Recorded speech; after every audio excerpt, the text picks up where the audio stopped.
Today I'm very lucky to be interviewing Robin Herne. He is the author of A Dangerous Place. Thank you so much for agreeing to this interview. Pleasure. Can you tell us a little about, can you tell our listeners a little bit about yourself? Certainly, I live in Suffolk, which is on the east coast of Great Britain, and I run the Religious Studies and Ethics degree program Mhm. at the University of Suffolk.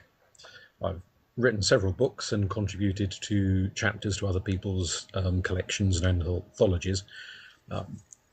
Yet to quite reach the standard of J.K. Rowling's in terms of my income from doing so, but There's a I'm, lot of I'm people plugging that away. are out there writing books that aren't getting that kind of income either. So how many books have you written in total?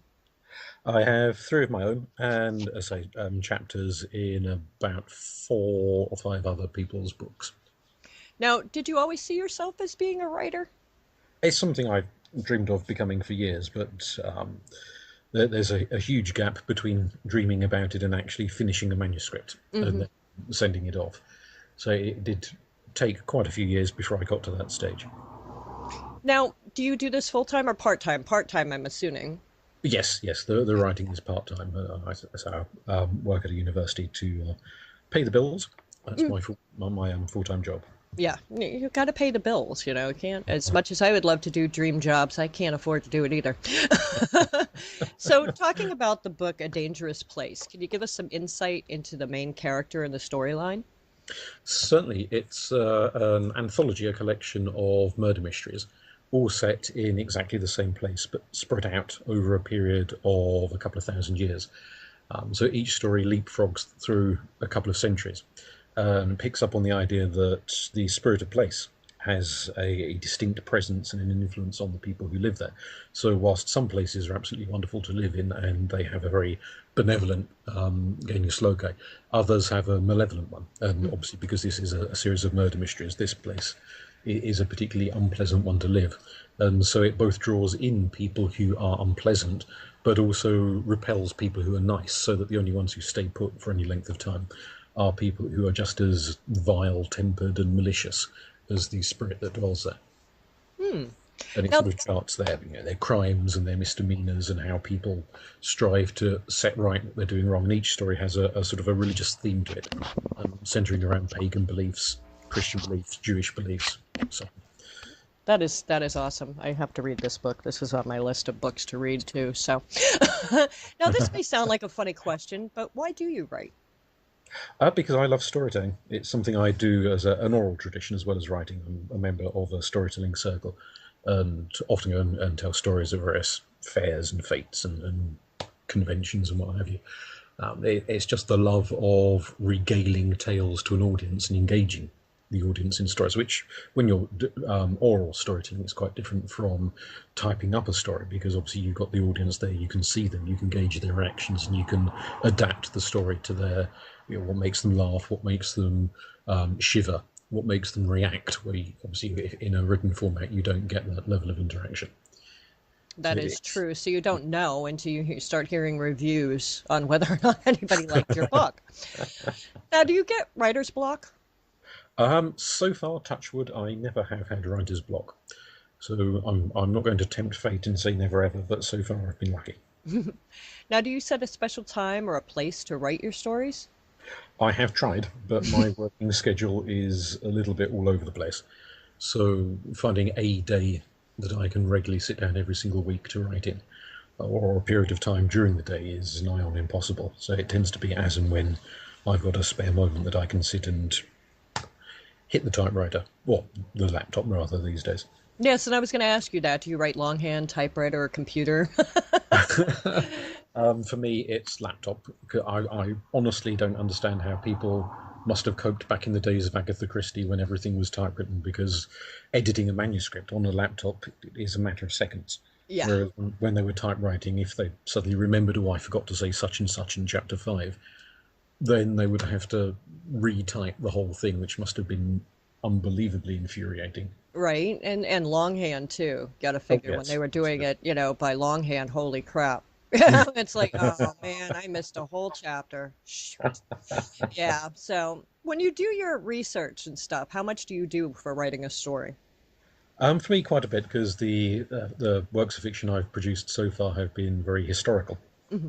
So there is that drive to get the historical detail right. So it's making sure, if you're going to mention whoever the king or queen of the time is, that it's the correct one. That if you're introducing inventions into a story, that they did actually exist at the point in time the story is being written, all of that sort of thing. And I try to reflect the attitudes of the day. I notice a number of people when they're writing historical fiction, whether it's as a novel or a film script or whatever, will often, for the leading characters, try to give them attitudes that are more palatable to a 21st century audience than would necessarily have existed several hundred years ago. Hmm. And that, to me, feels a little bit strange. Yeah, and I mean, the language, everything that many years ago was totally different. How we spoke Oh, was absolutely, yes. completely different. So, to try to do that, they're not running around saying the F word every 5 minutes, back in that time, So, yeah, if you're writing that into your book, it doesn't really seem all that feasible. No. So, now what was the hardest part about writing this book? Um, Trying to go with the flow, because when you I say when you are conducting historical research, if every couple of few paragraphs you've got to stop, check back in the history books and the resources, and then go back to writing again, it makes it a little disruptive. Hmm. Whereas if I were writing, let's say, horror fiction or science fiction or something like that, where it was more imagination based rather than constantly having to refer back to extant research, then Hmm. you could flow more readily. And certainly when I do write horror and things like that, it's a much more straightforward process, because I'm not having to constantly stop every 10 minutes to double check if what I've just said is actually true. Yeah, with a lot of fiction, you can get away with that because it's exactly it. It's fiction. So, but Yes. if you want to keep it historically correct, yeah, I would assume you would have to keep going back and forth. That would drive me nuts. See, my biggest problem is I'd get so wrapped up into, doing the research that I'd forget to write the book. That'd be my thing. Now, what was the easiest part about writing this book? For me, the characters, Hmm. because I have quite a visual imagination, so I like to be able to put a face to the characters I'm creating and writing. So sometimes they're people I know, sometimes it's some celebrity whose face I've seen in the media. So it's not necessarily the character of the Hmm. person, it's just an actual face, a physical look to them. So I can, if I've got that visual image in my head as to what this person looks like who's speaking or acting, then it flows nice and easily when I'm trying to describe the story. Plus, if you ever make a movie, you already know who to star in it. Now, do you do your own editing? I do, yes. Yes. Well, I was going The to say, with your background, I would assume you would do your own editing. Although it's going to be hard to edit your own work. It is, and often it's the old problem that, which is what I tell to my students, that when you know what you want to say, you often, even when you're reading it, you see what you think you said rather than necessarily what you have said, what Hmm. you have written. So it's always useful to have an outside person go through it and make sure it makes sense to them, because they don't have your internal monologue of what ought to be on the page as opposed to what actually is on the page. Hmm. So with Moon Books, which is my publisher, they do proofread for spelling and so on. Even though I've edited it myself a dozen times over, there are still things that slip through, and Hmm. they will pick up on. Well, that's good. Now, how did you did publish your book through Moon Books? Why did you choose to do it that way? They were recommended to me. The first agency I sent a manuscript off to was a tiny little organisation that specialised in books on Druidry, Hmm. which was the topic of my very first book, Old Gods, New Druids. And they said they'd met their quota of publishing as many books as they could afford to publish that year. So either I could wait till next year, or they said try Moon Books. So I did, and they accepted, which was brilliant. Yeah, Moon Books is extremely popular with a lot of writers these days, but it's not so much known in the public's eye, which is kind of sad because they have an amazing selection Oh, of absolutely. authors and books. So, yes, everybody check out Moon Books. Um, now, what do you do to relax? Me, I love the music of the 1920s and 30s. So listening to Cole Porter and Noel Coward and people like that helps to set the mood. Hmm. And it's very relaxing. I love reading fiction, especially murder mysteries, other people's works, horror stories, things like that. Hmm. I particularly like older style of horror stories, so M.R. James, people from the 1920s, 30s, Victorian era writers, and so on. Hmm. Largely because they don't go in for the full-on chainsaw Yeah. evisceration of modern-day both horror movies, but also a lot of modern-day horror fiction. Is quite gory Hmm. and goes into far more detail than I personally ever wish to know. Yeah, it leaves something for the imagination, Indeed, something, yes. anything. Now, what authors have inspired you? Well, M.R. James, I just mentioned a second ago there, who, if any of your listeners are unfamiliar with him, was an academic. He was a university lecturer at the start of the 20th century, a very, very gentle man, very learned man, but he wrote a great many horror stories which were inspired, quite a few of them, by Suffolk, which is the county I live in, which was much more rural. It still is quite rural now, but going back to the early 20th century, it was even more rural than it is these days. And he picked up on a lot of the folklore, and he had a very good sense of place, Hmm. the kind of the eeriness of landscapes, of lonely shorelines and forests and isolated fields and so on. And that does come across very much in his writings, which is something that appeals to me a lot, the way in which the landscape can become a character in a Hmm. story. So that tends to appeal to me a great deal. Agatha Christie is still definitely the queen of crime writing. A lot of people find her a bit old-fashioned these days, but she's got a great gift for thumbnail sketches for characters that, in a very brief number of lines, she can make a character very visual, Hmm. very vivid, which maybe more kind of up-to-date crime writers don't always do. They often get so sort of wrapped up in the police procedures and the ballistics reports and the blood splatters and the rest of it that sometimes their characters are a bit prosaic, a bit bland, Hmm. and forgettable. Whereas I find the Christie ones are much more memorable. Hmm. Plus, those are the books that wrap you in. Those are the Oh ones yes, that draw you in because you're imagining the whole thing, and the whole world disappears. And those are my absolutely, favorite kind of yes, books. If it's going to draw me in and the rest of the world disappears, those are yes. my favorite kind of books. Yes. Now, do you There's have a favorite book? not one single one. I've read several thousand, more than I care to imagine, really. Hmm. And some of them have stayed in the memory far longer than others. There's one by a lady called Anne Perry, who wrote a book called Defend and Betray, which is set in the Victorian era, Hmm. and she's got a very good feel for period, which she does bring to life very, very well.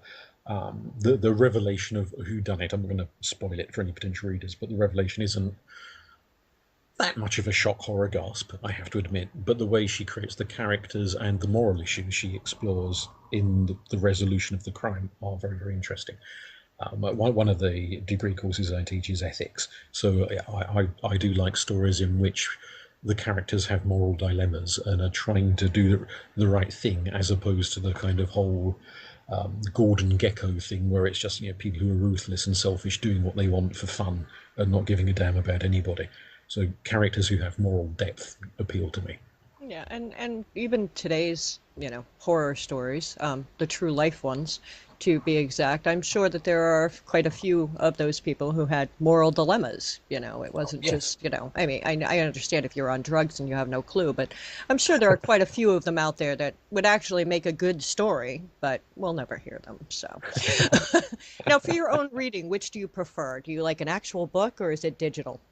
oh actual. I don't possess a Kindle or any of the other type of electronic books. I have a friend who does, and she kind of let me flick through one of the books she had downloaded, and I can see the appeal if you're going on holiday and you want to keep your luggage weight down on the aeroplane. Then I understand that side of it.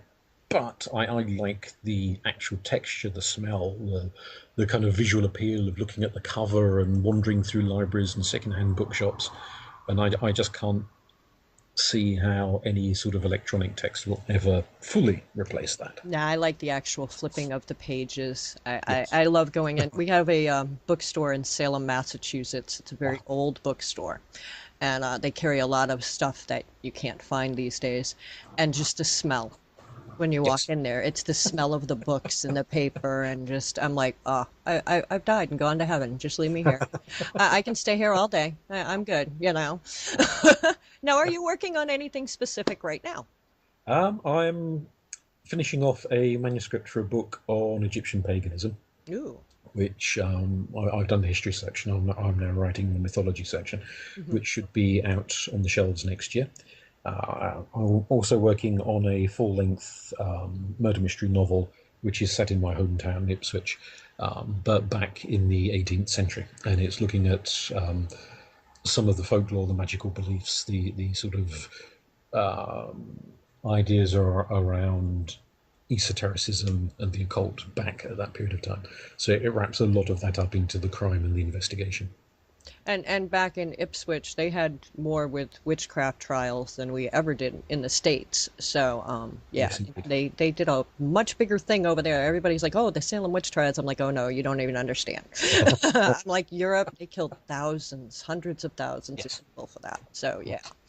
Britain was a little bit more manageable, but we did have one of the very few witches who was actually burnt was burnt in this town, Hmm. because the vast majority of British witches, as I'm sure you know, the convicted ones were hanged. Yep.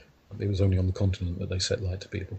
But Yeah, and people don't realize that in the United States either. We had no one burned at the stake. They were mostly hung, and we had one that was crushed to death with oh stone. yes, yes, So, other than that, yeah, they were mostly hung, and we didn't really have as many. It came and went. The hysteria just came and went. So, and over here it was mostly, oh, I like that person's, farm or their piece of land. I'm going to absolutely. accuse them of being a witch so I can have their land. And that's Yes, basically how it all ended up over here. So, yeah, it wasn't even so much that they were practicing witchcraft. Most of them weren't. They absolutely. just wanted to, take over their land and stuff. So, but But luckily it didn't last as long as it did over in England and stuff because that lasted a long time. it did, and we had similar motivations here. Although frequently it wasn't so much land grabbing as getting rid of the poor of the parish. Hmm. So it's the ones who were dependent on parish charity frequently were accused. So it Yeah. became a way The of hunting. elderly women who were widows and stuff like that were accused of killing babies. And yeah, it was kind of, and these were the midwives, these were the women who had been, helping these women birth babies for, years upon Yes, years. yes. Then all of a sudden, if one died, that was the end of that, she's Yeah. killing babies. So yeah, kind of sad. Now, do you have any advice for an aspiring writer? I well, if they're looking into fiction rather than factual writing, then best advice I can give, which is I was offering somebody the other day. Actually, my nephew was looking to write himself, is to keep a timeline. So plot your events before you actually sit down and write the novel itself. Is to develop a big piece of A3 or whatever, write a timeline of what happens, who does what to who and where, so you can keep track of all of that and sort of the names of the characters, because it is very easy to call Fred George halfway through writing and not Yes. realise you've done it. Yeah. So Yeah, if I you've could got see that. a chart to refer back to, you can make sure you're using the correct name, especially if you've got a lot of characters. Hmm. So that does help a fair amount to keep track, and then you can plot it onto a structure, like a skeleton for the novel. So in chapter one, this event will happen. In chapter two, that event will happen. Then you can just sit down and not write it, but because often when you're writing a chapter, you might think it's going to be mainly about this, but you end up adding 3 dozen other things into it as you go because you just get into the flow of writing it. Hmm. But at least if you've got that sense, as long as X happens in this chapter, that's the main thing, and anything else is sort of cherry on the cake. Hmm. Now, where can our listeners find your books to check them out and purchase them? They can go on to any of the big online bookstores if they want to order online, or certainly in Britain, bookshops will order in stuff if you ask specially. So I'm assuming, I've never been to America, but I'm assuming it's exactly the same over there, that if people nip into their local bookshop, which has the added advantage that it keeps the bookshop in business. Whereas Yes. if you order online, yes, you get it at a cheaper rate, but very frequently your local bookshop will end up going out of business because nobody goes there anymore. Yeah. As sad as that is, yeah. And a lot of, and you know, a lot of the electronic books is putting a lot of the actual book publishers who actually publish the book itself out of business too. So Absolutely. I think that's why another reason why I like having that book in my hand. Plus, they look awesome in the bookcase, you know. They do. Yeah. Well, I want to thank you again, Robin, for coming on here and letting us get a little glimpse into your world. Pleasure. Well, thank you for asking me. All right. Thank you. And stay tuned, everyone. We'll be right back.